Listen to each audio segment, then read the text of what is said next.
Welcome to Counterpoint. I'm Tanya Granick-Allen. It is the story that gripped Canada and even the world in 2022. It is the story of the Freedom Convoy. Led by truckers, the convoy quickly became the hottest news story and a worldwide sensation, seemingly overnight. And while it did dominate the headlines, many of us had little knowledge of who was organizing or what was really happening behind the scenes and really how it came to be.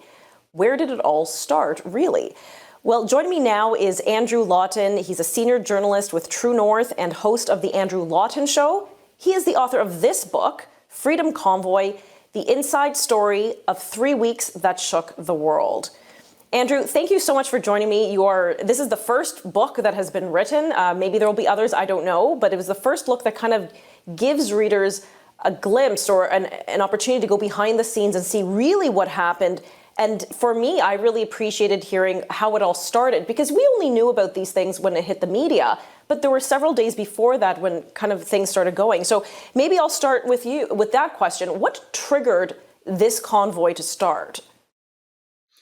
I think, the short answer of that is that it was this one really negative incident at the border that this one cross-border trucker, a woman named Bridget Belton from southwestern Ontario, encountered, where she had been going back and forth without issue from Canada to the US and back to Canada and so on. And she is uncomfortable wearing a mask. And there are reasons that the book explains for that. But she was in her truck alone with just her and her dog going through a border crossing. I think it was in Windsor. And she's alone in her truck. And the border guard threatened her with arrest if she didn't put on her mask.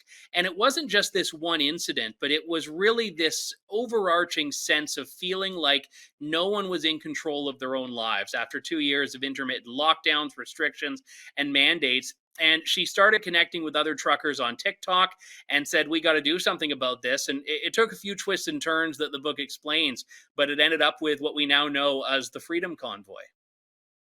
My goodness. And, I know initially some folks suggested that this was primarily a Western organization, almost even a Western separatist movement in the very early days. But clearly the precursor was, again, a Southwestern Ontario woman. And just to be clear, I did read the book and I was shocked, I guess, to find out that she was berated for not wearing the mask. She suffers from asthma, severe asthma, and she was a victim of domestic violence. So there were, can I say bona fide reasons where she really couldn't wear the mask or really felt uncomfortable wearing one. Yeah, and not only that, but you then have fast forward a couple of weeks and you have the cross-border trucker mandate, which just added insult to injury, and truckers that have been putting up with what Bridget Belton and others had been enduring for the last 2 years. And the one thing that I found most interesting about Bridget's story is that she was really she was hanging on by a thread. And when the mandate came, that didn't snap the thread. It actually gave her a lot more strength, because it all of a sudden gave her the idea that things have gotten so bad, we have to push back, we have to move forward. And she connected mostly by TikTok, which is interesting, with other truckers, notably Chris Barber, who was from Saskatchewan, who was one of the real faces of the convoy as far as truckers are concerned. And then all these other people got involved, and in many cases very quickly, which was one of the drawbacks that the convoy had as well, is that anyone and everyone who wanted to be a part of this thing could be a part of it.